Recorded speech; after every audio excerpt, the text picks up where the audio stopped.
Again, this is God-led, man. If anybody knows me, my faith is so strong. This is God-led to have this happen right now with this group. Like you said, I watched Houston do it. Watched South Florida do it last year, watched Cincinnati do it. I've been in the league 7 years. And to be able to be in this position right now it's a great feeling because that's what you work hard for.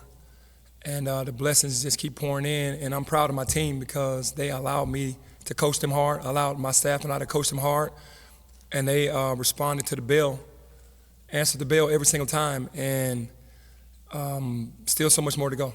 Penny, it wasn't that long ago that you mentioned that as a competitor and the guy who's been doing this for 7 years now, this award was important to you. You're a team guy first, but this was something that you kind of had circled. What does it mean to you after all this time, after watching other guys win, to not only win this award, but to do it at your alma mater and Memphis? Yeah, it means a lot because it's leaving a legacy to the young kids that grew up here in the city that are following in my footsteps. The city raised me. Since I was ninth grade, I was with Elliot Perry. The city adopted me at that point, and it's been nothing but great ever since. So to be able to get this award, I'm sure Coach Finch is smiling down, my high school coach, Garmer Curry, those guys taught me so much about the game. And just to get this award, it puts Memphis in a great position, and that's what makes me happy. The individual award, I've had those my entire life from basketball, but never as a coach because I'm always about team and about this city.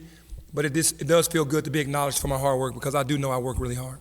Does it not, mean a bit more though, considering that you mentioned it during your radio interview with Jason and John last week, how they were talking about you as like a good representative for the program, a good recruiter, a good face, and that kind of thing, but you weren't given like the title of a good coach. Does winning this make that any more vindicated? It depends on how everyone looked at what coaching was. I was winning 20-plus games. I just wasn't winning NCAA games, and I wasn't doing it in the fashion of all the other coaches. I'm not a traditional coach. I'm just the way I do things is different, and I just needed time to really figure things out. And I guess that's with the experience of not ever being a college coach and learning on the fly. But it is a good feeling though to know that you are coach of the year and that you have to be respected for that. And again, being from Memphis, this thing coming full circle to be the coach now, to win the regular season and to be coach of the year is, man, you can't dream of that. It wasn't just you though that got honored. PJ, Player of the Year, Penny, newcomer of the year. You have 3 first teamers. I know it's probably the most surprising thing considering that you guys kind of dominated the league, but still, how does it feel to watch your guys get awarded for what they did? Well, that's what winning does. That's what sacrifice does. That's what, putting others before yourself. And that's what this team has done. Tyrese probably could have scored more, probably could have been more selfish. Dane definitely could have scored more and been more selfish. And PJ's getting double teamed and triple teamed all night. And, he takes the majority of the shots because he's our guy that we lean on and has been, present all year in those areas. And then the rest of the team has to accept their roles in making this work. So it's a beautiful thing when the team gets rewarded because it's all of our success at once. Because it wasn't just us, the guys that got the awards, that did this alone. We did it together. Hey, Penny, did it ever come a time you said, man, I don't need this. I can do better without this. You ever come to the close saying, I don't need this in my life? I didn't come to that conclusion because I'm such a competitor. But it was almost to a point to where if I wasn't the guy, we want our city and our school to be successful. And I'm all for if it was another guy that could do better because we want to win. We want the city to be happy. We want the school to be happy. So if that would have happened, then I'm okay with it. But I was never at the point where I wanted to quit and be like, you know what, I could do better somewhere else. I really wanted to make this work. What was the emphasis in practice today as you guys did over the days? Well, without knowing who we're playing, we played both teams.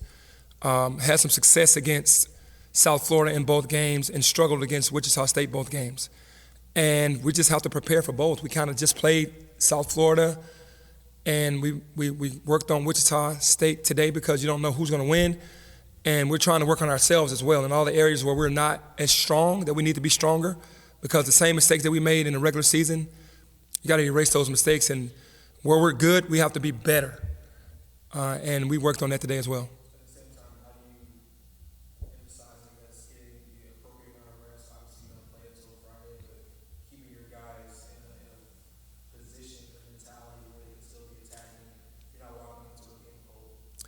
Yeah, I think because we've had to do this all season, and from the standpoint of trying not to do anything to get anyone injured, but still put the work in, our system and how we do that, it works for everyone because we get the conditioning in, we get the mental work. It's just not the 5-on-5 as much because we don't want any more injuries. So I think we'll be fresh enough. We've been through so many wars already this year. We'll have to draw from our experiences that we've had from Alabama and North Carolina all the way till now on these games moving forward. But we do know it's 0-0. The records in the regular season are done. How do you like Larry? How do you like Coach Finch? When you see yourself coaching and see how you like him and how you different? I think I'm like him because we were driven for the city, not ourselves.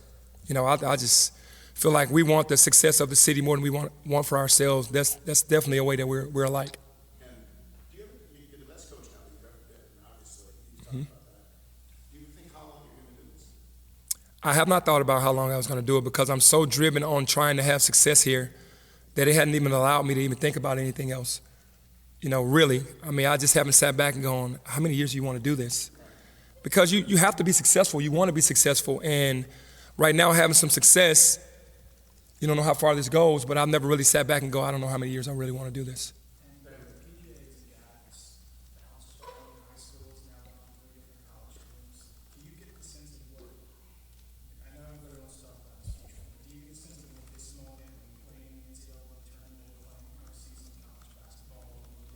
Yeah, it's huge because he's a dreamer. He's a guy that sat home and watched the NCAA tournament since he was young. We all have. And to be in this position, he was in a position at TCU but didn't get a chance to play. Didn't have a chance at Tulsa because they were just down at the moment, building. And then now to have this situation happen, being ranked the #1 shooting guard in the country, to be the player of the year in the conference and to have an opportunity to win the AAC Tournament and then go to the NCAA Tournament, man, you can't dream this. I keep saying dream because we're still dreaming. And it's something that he would have hoped for it to happen this way, but probably couldn't have imagined it. Now that it's here, he's definitely excited. He's made the dream possible because he's shown up every game. You know, he might have had a couple bad shooting nights, but his energy has helped us win games when he didn't have the shooting going. So his presence on the court gives us an opportunity to win every single night because he has to be accounted for by 2 or 3 guys. What's the most underappreciated thing about DJ? His competitiveness. I think his competitiveness, man. He does have a Mamba mentality. He talks about it all the time. He's quiet, but he's fierce in a lot of ways because he doesn't want to lose. And he's still learning on the fly, but the competitive nature that he has is second to none.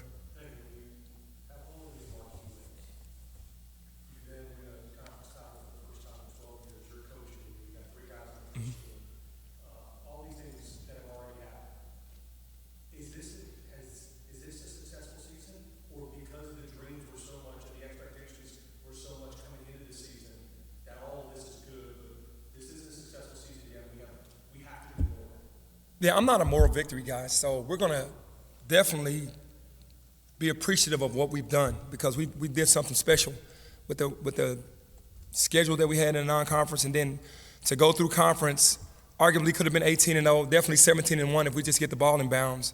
That's hard to do, going in everybody's best game, biggest game, T-shirt game, towel game, whatever it is, and it's rowdy everywhere you go, and you still have to win. No matter what the nation thinks about the conference, it's hard.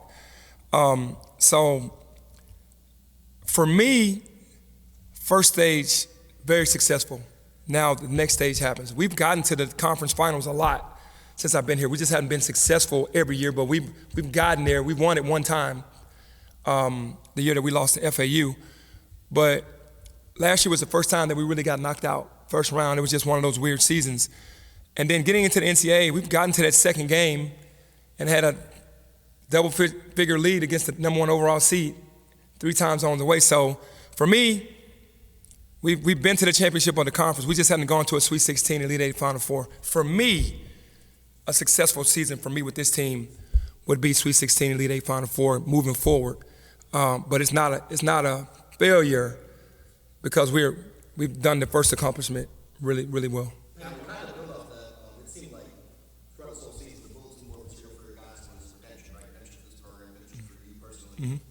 matter what happens now, that redemption is done. Yep.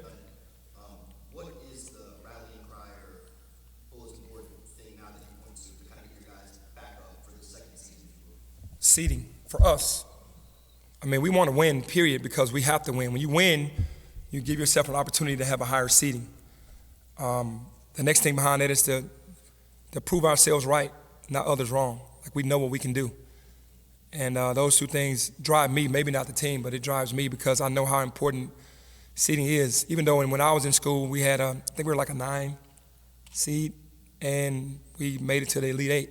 So to me, no matter who you match up against, you're going to have to beat the best to win it. So I'm saying that, but at the end of the day, you got to play who you play.